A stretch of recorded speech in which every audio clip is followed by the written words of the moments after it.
Hey folks, how we doing? Welcome back to another one of my brews and reviews. Just kind of here in my house on a Sunday and wanted to make another one of these review videos with you.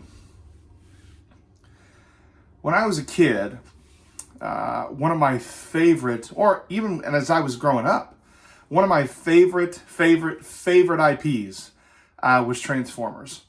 I just couldn't get enough of Optimus and Bumblebee and Ironhide, who Ironhide was my favorite, but unfortunately they had to kill him off, unfortunately, in I think like the third movie or something like that, which really made me upset because I loved Ironhide.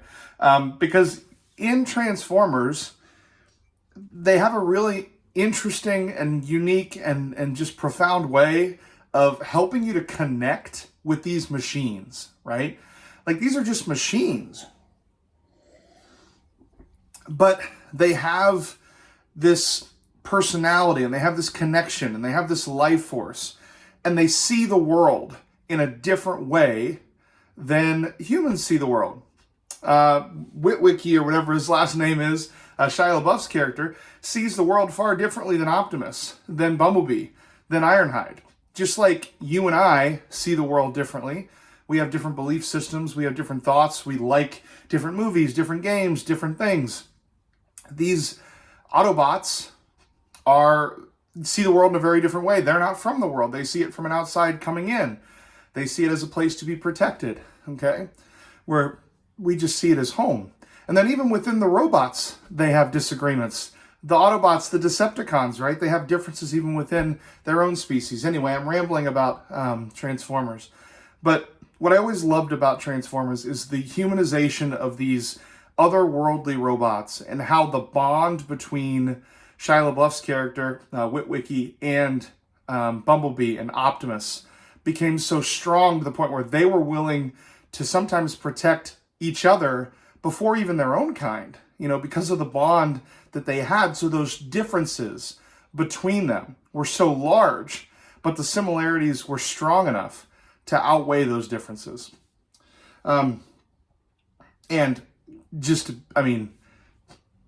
Optimus's voice, Peter Cullen's voice, just resounds in my head when I think of some of my favorite movie characters. And so I love Optimus Prime, love Transformers. And so why do I, for 3 minutes, talk about Transformers? Well, I just got done for the first time in my life, amazingly, 10 years after the release, played Titanfall 2. And this campaign, guys, if you have not played Titanfall 2, you should. Especially if you like that deep connection between very different characters and a growing connection over time that leads to sacrificial love, right? You start off as Jack Cooper, who is voiced by Matt Mercer, by the way, from Critical Role, which I thought was really cool. I had no idea of that before I started the game. You start off as Jack Cooper, and he's this pilot, right, in this war. Or not a pilot, he's just a rifleman. He's just a lowly infantryman. And he's training to become a pilot, which, you're presented to in the beginning as just someone who sits inside and powers these big mech robots. And so, immediately my mind went to Transformers, which is why I started the video with Transformers. But, I had thought, okay, we're going to have this character, I'm going to be Jack Cooper, and eventually I'm going to jump in one of these big mechs and drive it around and shoot stuff with it, and it's going to be really cool. It's going to be this mech game, just like a normal mech game. That's kind of what I thought. But then, of course, everything goes wrong. You crash land on a planet. The pilot that was training you passes away, and you all of a sudden get to drive or be the pilot for his mech. And what surprised me so much about this campaign was the second I heard BT's voice, which is the name of the mech. When I heard him say, transferring to new pilot Jack Cooper, and he went through the protocols, right? And number 3 was protect the pilot.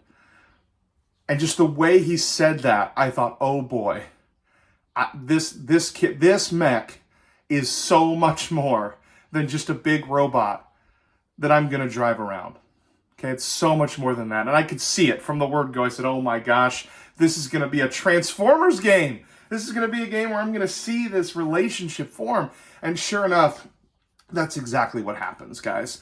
You know, in the beginning, there's this kind of disconnect between BT and Jack, but you begin to build it from the get-go as you help BT kind of repair itself. And he helps you learn how to control him and how to kind of work together.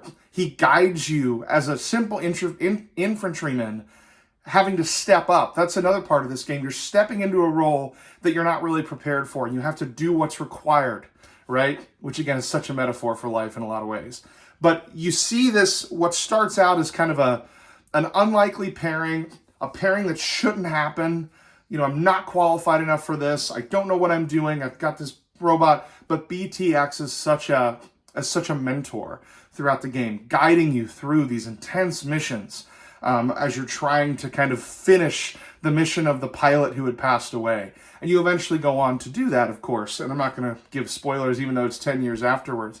But I want to emphasize that if you like games with relationship, with bond, with kind of with the tear-jerking ending, I definitely teared up at the end of this game. And that's saying something, right? So, yeah, I don't know how much more I can say without spoiling things, but this robot BT's relationship with Jack Cooper, it just makes this game just absolutely amazing. And so, for that alone, I think you should play Titanfall 2 if you have not. I want to talk a little bit about the gameplay. I am not a very skilled player at tough games, right? Let's take another drink of coffee here. I am not a skilled player at tough video games. I'm not a Souls player. When things take me 8, 9, 10 times to finish, I tend to just turn down the difficulty. As I've said in other videos, I work full time. I don't want to pound my head against the wall trying to beat a game. So I tend to put things on easy if that happens. This game, I was worried when I did the tutorial and there's all the wall jumping and the double jumping and the wall running and everything else and the sliding. I thought I was going to not be very good at this game. And I was worried about that. But it does a good job of being just hard enough to be challenging, but also easy enough to get through it. Like, if you're not a great gamer, I still think you can play this game on the normal difficulty. It also provides you a ghost as you're going that shows you how you're supposed to, like, if there's a bunch of walls in front of you, you're not really sure how to navigate, it provides you a ghost so you can, it says, oh, you need to double jump here and here, and it shows you exactly what you need to do. So then you go ahead and do it, right? So it has a nice help there. I think I only had to repeat missions maybe 2 or 3 times at most, which for me is fine. And so it provided a really cool, unique movement style, one of the most unique movement styles in an FPS I've ever played, while also not being too hard and too much of a kind of beat your head against the wall type of repetitive gameplay that I don't like. And I don't like games that make me do that all the time. So that's really cool. The shooting's really crisp. It feels really good. The weapons feel really good. The enemies are interesting.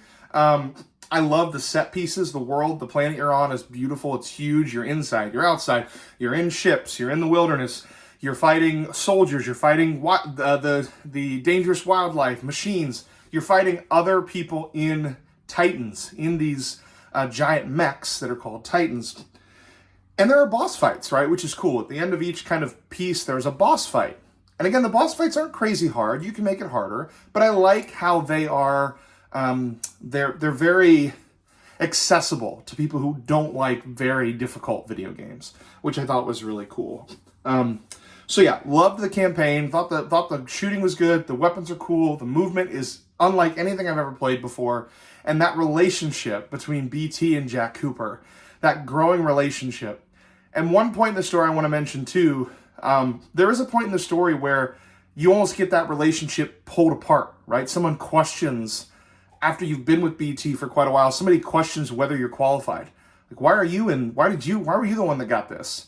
And I'm not going to spoil too much, but BT defends you, right? And it's just really cool to see this mech who has been around for a long time, been with qualified pilots. He sees your effort. He sees what you've done. He recognizes that. And you'll see that he protects the pilot. He really does. And then a last final word here, a couple final things. The multiplayer is really fun. Even in 2026, there's still about 1,000 people playing. I'm playing on PS5, so when I get on, I see about 1,000 people at night. You can get games pretty easily. I mean, you have to wait maybe 3 or 4 minutes sometimes, but you can get games. The multiplayer is really cool. It kind of starts like a normal FPS shooter, but again, you have all that cool movement that makes things so much more dynamic. But then mid-game, people start to get their Titans. And like when you get like a kill streak in Call of Duty, the kill streak is the Titan. So you get your Titan, and then you can customize the Titan and use different ones and everything. And so the multiplayer is really fun, and I'm still playing it, you know, a week and a half after finishing the campaign, which is saying something, right? Especially for a game that's been around for 10 years, that you have to wait about 4 minutes for a game to kind of load up. But it is really cool and really fun. And there's a lot of people that are doing private matches too, so you should be able to get a match kind of no matter what. And the last thing I want to mention about this game is it's always on sale, so the price is right. I got it for $4, guys. $4 for one of the most touching, best FPS campaigns I've ever played. And the other thing about the campaign, I got it done in like 6 or 7 hours. It's really short. I finished it over a weekend. So if you're somebody who, like me, who kind of gets a little bit sick of these massive 60-hour campaigns that you feel like you can never finish ever, this is a bite-sized thing that I think you'll be able to get through in a weekend and experience relatively quickly and have your thoughts on. So, long story short, guys, the relationships in this, and I've said it so many times already in this video, but I love BT. Jack Cooper is a great character. The voice acting is amazing. And you will probably tear up, as I did at the end of this game. And it is unfortunate, so very deeply unfortunate, that we don't have a Titanfall 3 with the way that this game ends. And you'll see at the end of the campaign what I mean. But, you know, BT, protect the pilot. You gotta love it. And it made me cry a little bit. And I hope you enjoy the game as well. Guys, this is Millrod with another one of my brews and reviews. Have a great week. And I hope to see you in the next one.